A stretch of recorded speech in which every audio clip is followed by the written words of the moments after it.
Episode 12 of Miss Night and Day, Season 1. If you haven't seen the previous episodes, you can find the link in the description.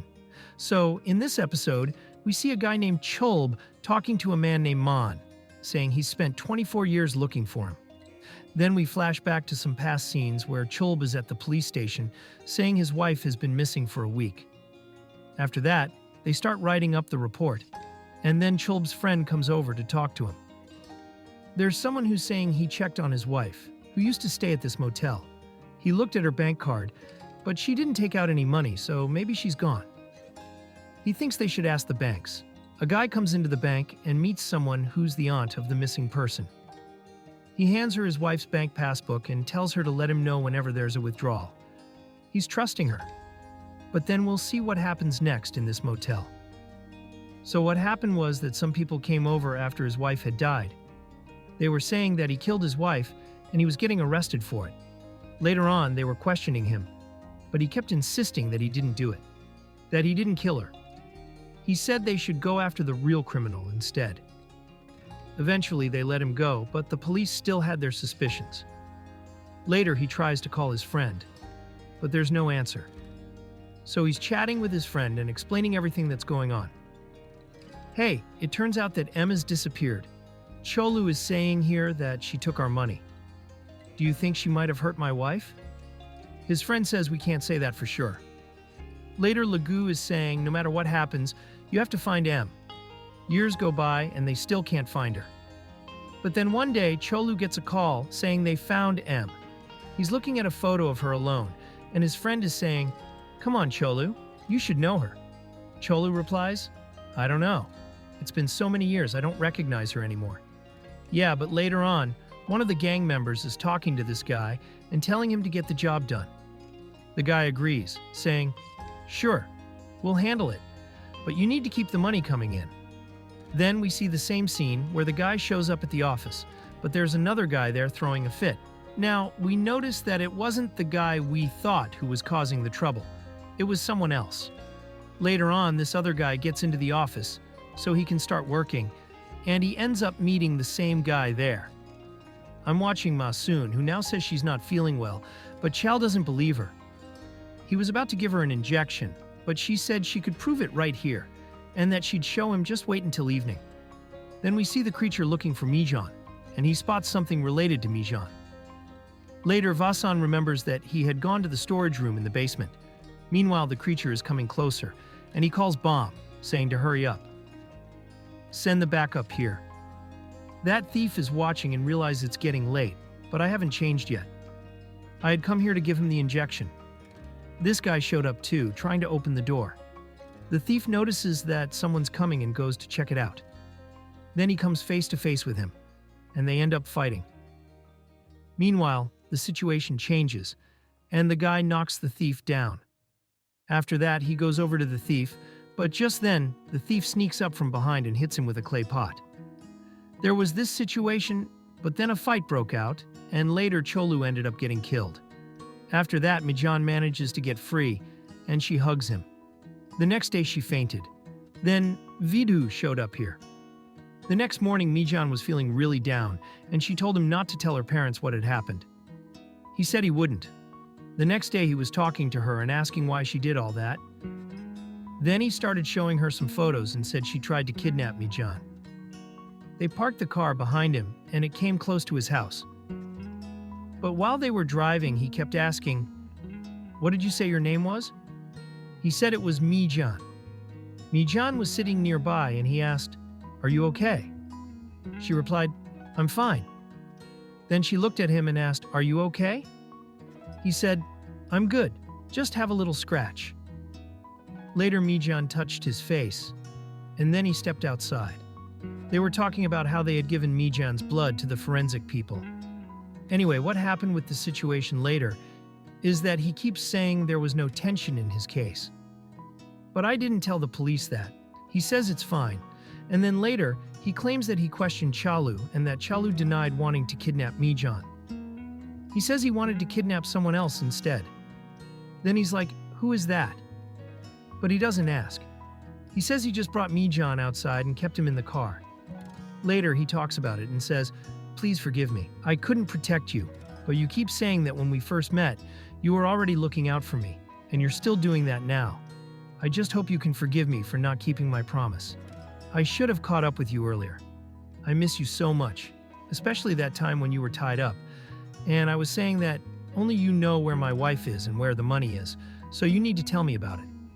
Later, I think I told Xing that I don't think 𝗤𝗨 is reliable, and Xing said we need to investigate it. Only after that will we find out what happens next. In this scene, Gangji is shown approaching Malta, and he's with her. He's saying something like, "Have you heard? 𝗤𝗨 has been arrested. He killed his wife before, and maybe he killed her too." Then later, 𝗍𝗶 comes over and asks if she's okay. Man says she's fine, but then she mentions that the situation is really scary because he's killed her too. Man asks, "Who said that?" And she replies that it's already being spread around. Hey, let's take a look at this situation.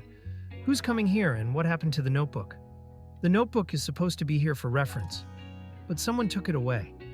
The guy was saying, "Why are you doing this? That notebook isn't yours." Anyway, who comes here every day? The guy said earlier that we're dating.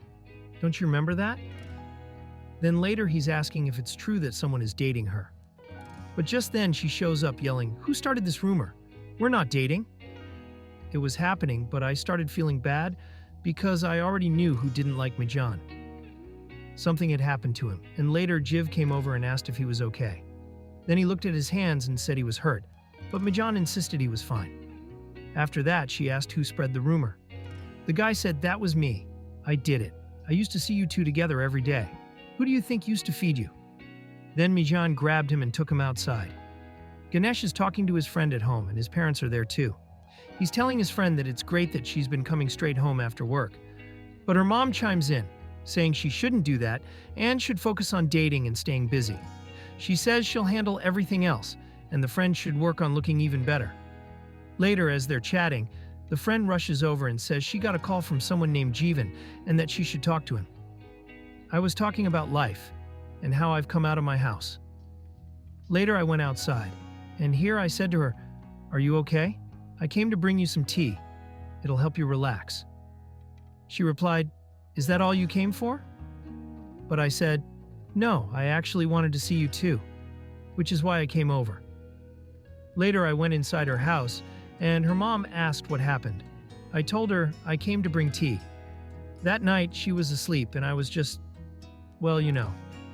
She's dreaming and then suddenly sits up. Then she comes to drink tea and tells herself that even if 𝗏𝗍 is hiding, they still won't be able to catch the culprit. She looks at the next scene, which is happening.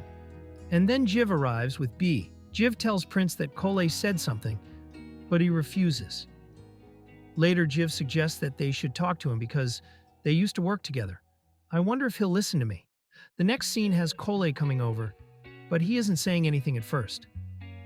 A while back, 𝗵𝗀 turns off the mic and then shows her video that Gang made earlier, where she's switching between scenes.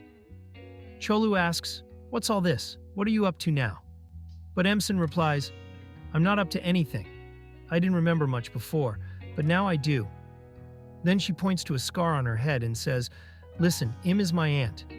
When I was a kid riding my bike, I fell and hurt myself. But she took care of me and said I looked like her aunt."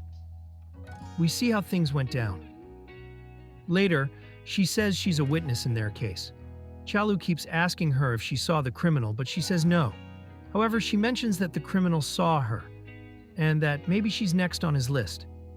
She's scared he might kill her, so she pleads for help. 𝗤𝗨 is like, "Oh, how can I help you?" She tells him that there was suspicion on her like there was on him, but he denies it. Then he's talking to Jeevan, saying that there might be something going on between those two.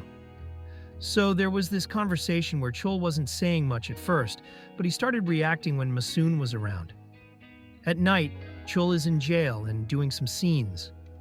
In one scene, 𝗵𝗀 is asking for help, promising that she'll catch the person who hurt his wife.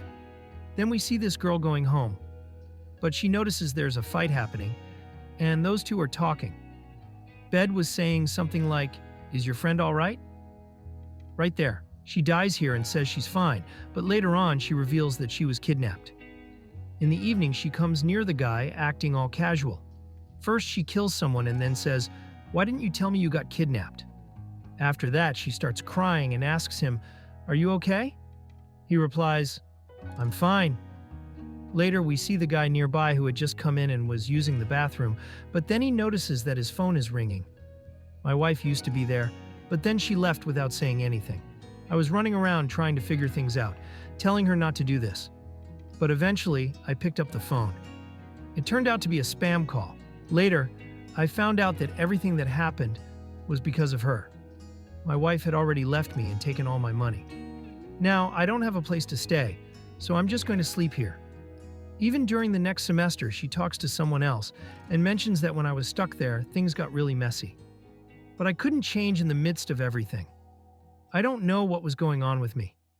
If I always ended up being a mess, what would happen? We really need to find that cat as soon as possible. But here, the cow says she doesn't think it matters. Maybe it's not a big deal like in the movies, where there's always some drama when they catch the criminal. Maybe it'll be the same here. You have to catch the criminal first, and then things might get easier. Let's see what happens next, which is usually a big deal in the office. And there's also a lot of chaos and commotion. We were planning to go out for dinner and asked if you wanted to join, but you turned us down. Later, we ended up going out to eat. Jimmy was just saying, "What did you do last night when you were drunk?" We were all here trying to figure out what happened. He's saying that if he falls in love again, he'll become a better man and protect her. He won't be afraid of dying alone anymore. You'll never understand this. But then Jimmy said, "I get it. I think the same way." But then you have to see this. He thought he had fallen asleep, but the next morning he saw that she was sitting outside the police station. Later in the evening, Kunder arrived and the situation changed. The next time she called him and said that she was there and wanted to give a statement, but first she wanted to meet him. He said he was busy, but later he went out with her and started yelling, asking her what was going on and why she was there. She just responded by saying, I can't just hide away from you, but I can help with the investigation." Later, he keeps saying that if the guy doesn't turn out to be a criminal, what then?